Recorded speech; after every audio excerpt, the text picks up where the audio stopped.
not come back up unless you Yep. pass or shot the ball. So, Yep. like all of those different things that it's not happening now. It doesn't seem like it. We won't even talk about palming. Do they even call palming anymore?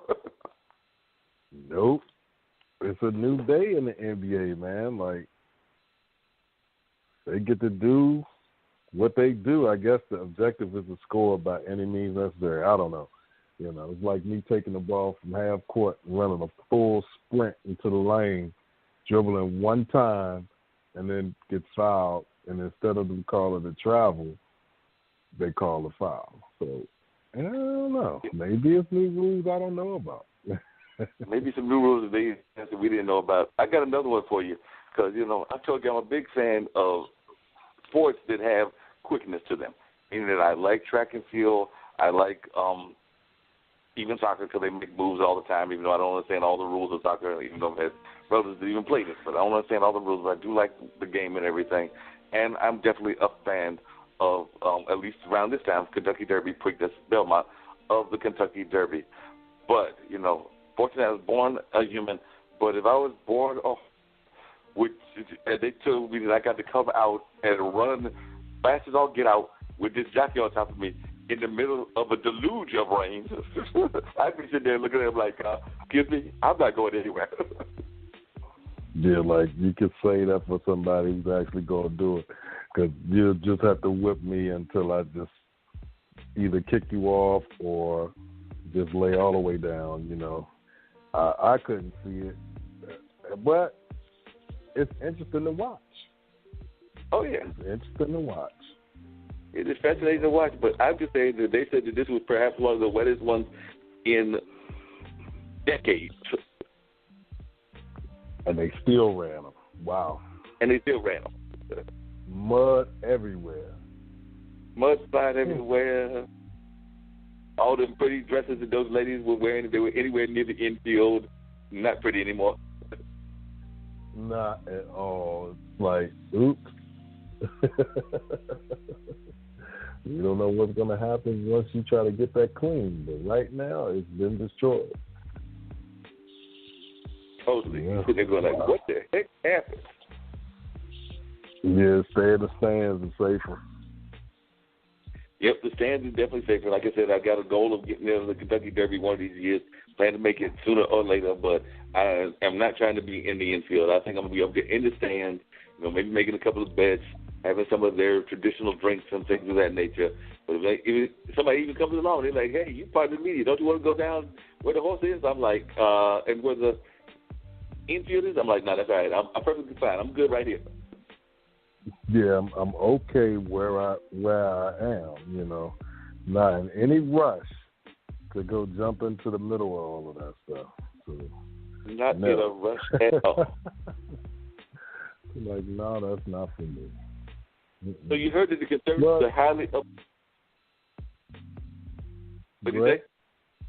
I said you heard the conservatives are highly upset at Facebook. Why? Because they think that Facebook is biased against them. It says that he's during his testimony on Capitol Hill last month, Facebook CEO Mark Zuckerberg, we know him. He's everybody's favorite friend. Isn't he your friend on Facebook? Nope. Well, that's the first one. That's the first friend request that I think everybody gets, even though most of us don't keep them. Oh, I was going to say, well, I joined right when it had just started. I think that was before he really started, hey, look, let me get on the friend tip. So, I don't know. You messed up. But last week, Facebook said it would bring in advisors to investigate whether it suppresses conservative voices. The latest in a post-Cambridge Analytica goodwill campaign to rebuild trust with its 2.2 billion, I said 2.2 billion users. Conservatives claim that Facebook's liberal staff, they claim that Facebook has a liberal staff, treats them unfairly, and that has been simmering for years and exploded in 2016, but apparently it is now gaining momentum because some of the other stuff that's going on. So there's a joint statement last week from more than 60 conservatives, including former Attorney General Edwin Meese and Family Research Council President Tony Parkins, Perkins demanded that Facebook and other tech giants rectify their credibility with the conservative movement by explaining why content is taken down and accounts deleted, and by including more conservative groups on its list of advisors. Wow. So they're mad at two things, because they were fussing about there was this group that was designed to keep fake news from being posted. Right. And they complained about that as well, because they said that people should have the right to read, click, like, share, whatever they want. And it's up to you to figure out whether it's fake or whether it's real. So that whole group that they had to block those, they terminated them all. Exactly. And you know they got upset because, of course, they have to, anytime the conservatives get in their little funk, they got to throw and trot one of us out there. So they did it again. They trotted out some sisters. So they trotted out some sisters to make their claim. So it says, in September, President Trump boosters Lynette Hardaway and her sister, Rochelle Richardson, known as Diamond and Silk, began noticing that Facebook was limiting the reach of their posts and preventing them from alerting followers to new videos on their page. After months of trying to wrangle an explanation out of Facebook, they say they received an email that their content was considered unsafe to the community. Representative Billy Long, a Republican from Missouri, displayed a large poster of Diamond and Silk. Diamond and Silk have a question for you, and that question is, what is unsafe about two black women supporting President Donald J. Trump, he said. Zuckerberg told lawmakers Facebook had made an enforcement error, but that did little to damp down the controversy. So, they got upset because Diamond and Silk was apparently shut down. Because this one other person, Brent Bussell, founder and president of the Media Research Center, said when you see that happen to high-profile people like Diamond and Silk, more and more conservatives are saying, there but for the grace of God go I. Wait, they call those two ladies high-profile now? They're high-profile. I thought they were two idiots looking for attention. Maybe I'm wrong, but you know what, y'all? If y'all think the Diamond and Silk are high-profile, or you have a comment on anything that we talked about, or you want to bring up another topic, give us a call here at the Voice of the People at 646-668-8393 is the Voice of the People with Dean Geronimo and Mark Lee.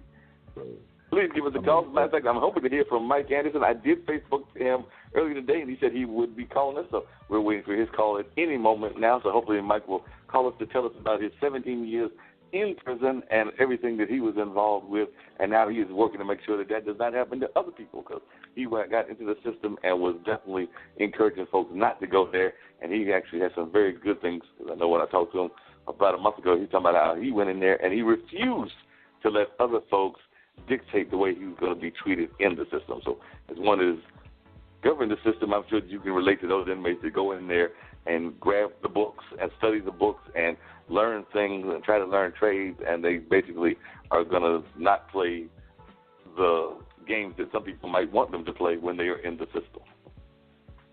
It makes life a whole lot easier when you have the change begins with the individual. So, where a lot of people figure, hey, you got these people in prison, what are you doing to change them? We can't do anything to change them, because they have to be the first ones to say, you know what, I'm tired of this, I need to change, Right, they're going to make the changes themselves. That's just the nature of the way that the system is set up. They have to be willing to make that change. It doesn't matter what caused them to get into the lifestyle they got into, but a lot of times I've had some other friends that have gone through that same system, and they have been like, look, I'm not going to fall into the stereotypes. And too often we find our folks trying to fall into the stereotypes. Oh, yeah. And it doesn't make sense.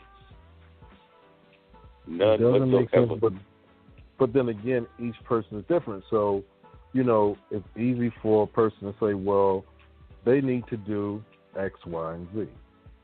But they have to get to the point where they are like, I have to do X, Y, and Z. And then once they get to that point, it's up to us to say, you know what, let's get them on the right track so that they can learn a trade or get their education or,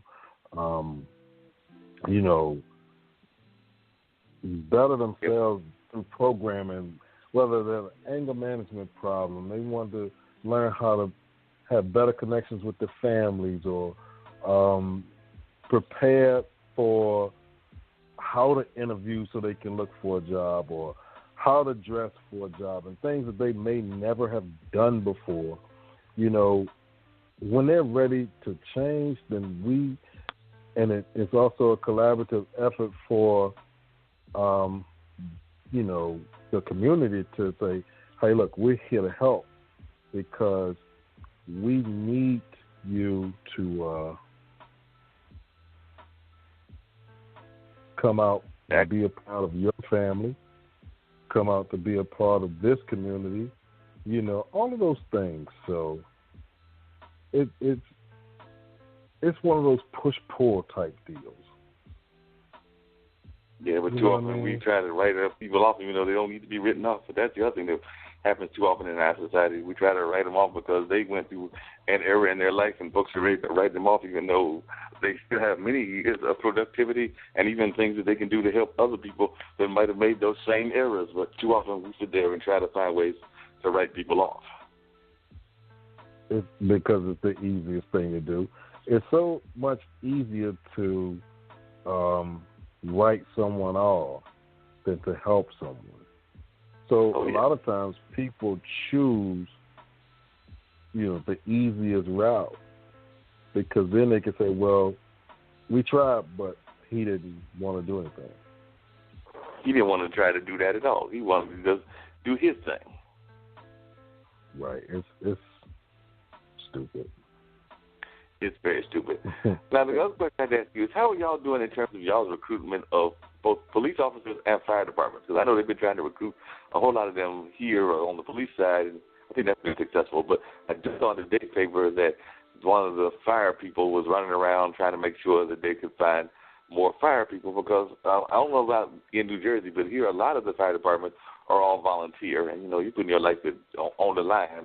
And a lot of times you put your life on the line on a volunteer basis. So folks ain't exactly rushing to do that job all the time. So they were trying to go to different places and offer different incentives to try to get more people into firefighting, which is a very noble field. I'm not one that's going to try to run into a fire, but if those of you that are able to do that as a career, I have much respect for you. I know I would be sitting there intimidated by Mr. Fire, but those that can do that, I've got mad respect. Well, you know what? I'm not sure how that. I know for the law enforcement exam comes out every 2 years, usually in even numbered years. People sign up, they take the test, they get their score, and then from there, what they have designated their interest in, the scores go to those departments and municipalities, depending on whether they have chosen, to be considered for a state job or for a municipal job, which is like local government. As far as the firefighters, I have no clue. I give, I give anyone credit who is willing to walk into that much danger where you get burned up. I don't know. You know what I'm saying? That one, we do have some volunteer fire departments, and then others are paid. So, not really sure how that process works, because me being on the law enforcement side, even though they fall under the same union, police and fire, it may be a little different. I'm not sure how well the recruitment has been going or if it's going, so I'm not really sure about that one. We'll just have to find out and do a little bit of research, both up in the north as well as more research as to how it's working down here. But like I said earlier, I just got mad respect because sometimes they're not even going to rescue humans. Sometimes a lot of those fire people, because we are very dear to our pets, so sometimes folks are going into that hot fire to rescue little Miss Kitty or the dog of the house